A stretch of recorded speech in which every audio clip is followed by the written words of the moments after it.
ಇನ್ನು ನಮ್ಮ ಉಪಮುಖ್ಯಮಂತ್ರಿಗಳು ಅವರು ಕೇಳ್ತಾರೆ ನಮ್ಮ ತೆರಿಗೆ ನಮ್ಮ ಹಕ್ಕು ಅಂತ.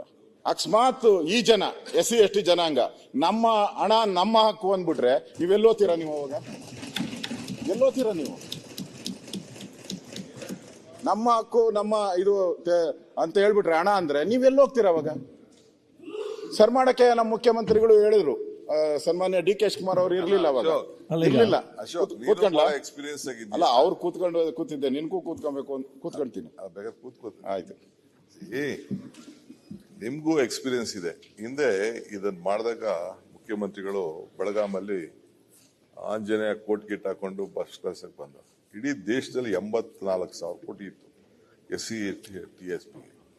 ನಾವು ಮಾಡಿದಾಗ 27,000 ಕೋಟಿ ಇತ್ತು. ಇಡೀ ಜನಸಂಖ್ಯೆ ಆಧಾರದ ಮೇಲೆ ಆ ಜನಸಂಖ್ಯೆಗೆ ಅನುಕೂಲ ಆಗಲಿ ಅನ್ನೋ ದೃಷ್ಟಿಯಿಂದನೇ ಅವತ್ತು ನಾವೊಂದು ಕಾಯ್ದೆನ ನಾವು ಮಾಡಿದೆವು. ಈ ಹಣನ ಆ ಸಮಾಜಕ್ಕೆ ಆಯ್ತು, ರೇಷಿಯೋ ಮೇಲೆ ನೀವು ಹೇಳ್ದಂಗೆ ಲೆಕ್ಕ ಹಾಕಕ್ಕಾಗಲ್ಲ, ಬಟ್ ಫುಡ್ ವಿಚಾರ ಇರ್ಬೋದು, ಯುವ ನಿಧಿ ಇರ್ಬೋದು, ಫಾರೆಸ್ಟ್ ಹೆಣ್ಮಕ್ಳಿಗೆ ಇರ್ಬೋದು. ಅಲ್ಲ ಒಂದ್ ಸೆಕೆಂಡ್ ಆಯ್ತಪ್ಪ. ಈಗ ನನ್ನೊಂದು ಡೌಟ್, ಈಗ ಹುಲಿಗೆ ಸಂಬಂಧಪಟ್ಟಾಗೆ ನಾನು MLA just want to doubt, ಹುಲಿಗಂತ ನನ್ನೊಂದು ಭಾವನೆ, ಅದು ಹುಲಿಗಂತ ಕೊಟ್ಟದಲ್ಲ. ಕಾಡು ಟ್ರೈಬಲ್ ಏರಿಯಾದಲ್ಲಿ SC/ST ಜನಾಂಗ ಇದೆ, ಅವರೊಂದು ರಕ್ಷಣೆ, ಹುಲಿಯಿಂದ ರಕ್ಷಣೆ ಮಾಡಿ ಅಲ್ಲಿ ಕೆಲಸ ಆಗ್ಬೇಕಲ್ಲ. ಅಲ್ಲಿ SC/ST ಜನಾಂಗ ಯಾರು ಜೀವನ ಮಾಡಿದೆ, ಹೌದು, ಫಾರೆಸ್ಟ್ ಏರಿಯಾದಲ್ಲಿ ಇದ್ದಾರಲ್ವಾ, ಇದು ನಾನು ಹಾಗೆ ಅನಿಸ್ತೇನೆ ಅಷ್ಟೇ. ಆ ಜನಾಂಗಕ್ಕೆ tribal people who live in the forest. ನನ್ನ ಆಲೋಚನೆ ಬಂದ ನೋಡಿ, ಟ್ರೈಬಲ್ ಏರಿಯಾದಲ್ಲಿ ತುಂಬಾ ಜನ ಇರ್ತಾರೆ, ಫಾರೆಸ್ಟ್ ಏರಿಯಾದಲ್ಲಿ. ಅದೇ ನೀವು ಆಲೋಚನೆ ಮಾಡ್ಬೇಕಲ್ಲ, ಆಲೋಚನೆ ಮಾಡೋದು ಮಾತ್ರ ಹಂಗೆ ಆಗುದು. ಅದು ಆಶ್ಚರ್ಯದಲ್ಲಿ ಅವ್ರ ಉತ್ತರ ಆಯ್ತು.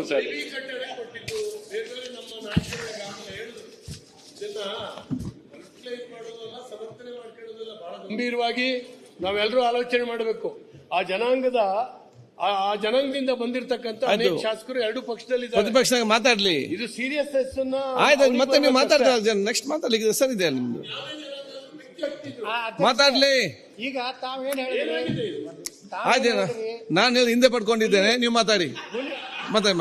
ಚರ್ಚೆ ಬೇಡ, ನಾನು ಹಿಂದೆ ಪಡ್ಕೊಂಡಿದ್ದೇನೆ, ಮಾತಾಡಿ ನೀವು ಮಾತಾಡಿ, ಚರ್ಚೆ ಬೇಡ.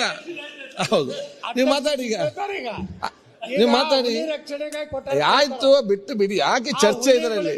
SC/ST ಜನಾಂಗದವ್ರು ಹೋದ್ರೆ ಅಟ್ಟೆ ಕಡಿಬಾರ್ದು. ಆಯ್ತು, ಹೋದ್ರೆ ಕಡಿಬೇಕು. ಅದು ನೀವು ಹೋದ್ರೆ ನಿಮ್ಗೆ ಬೇರೆ ಕೊಡುವ, ನೀವು ಹೋದಾಗ ನಿಮ್ಗೆ ಬೇರೆ ಮಾಡುವ. ಆಯ್ತು, ಚರ್ಚೆ ಬೇಡ. ಆಯ್ತು, ಚರ್ಚೆ ಬೇಡ, ಅದನ್ನು ಚರ್ಚೆ ಯಾಕೆ? ಆಯ್ತು, ಅದಲ್ಲಿ ಯಾಕೆ ಚರ್ಚೆ ಹೇಳಿದ್ದಕ್ಕೆ? ಆಯ್ತು,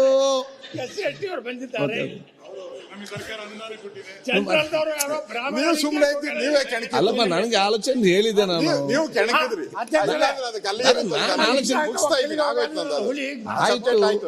ಆಯ್ತು, ಅದನ್ನ ಯಾಕೆ ಯತ್ನವ್ರೆ ಕೂತ್ಕೊಳ್ಳಿ. ಯಾಕಂದ್ರೆ ಹುಲಿಗೆ ಆಯ್ತು. ನಾನು ಸನ್ಮಾನ್ಯ ಮುಖ್ಯಮಂತ್ರಿ ಅವರಿಗೆ ಬಿಟ್ಟಿದ್ದೀನಿ. ನ್ಯೂಸ್ ಫಸ್ಟ್, ನಿರ್ಭೀತಿಯಿಂದ ನಿಮ್ಮ ಪರವಾಗಿ.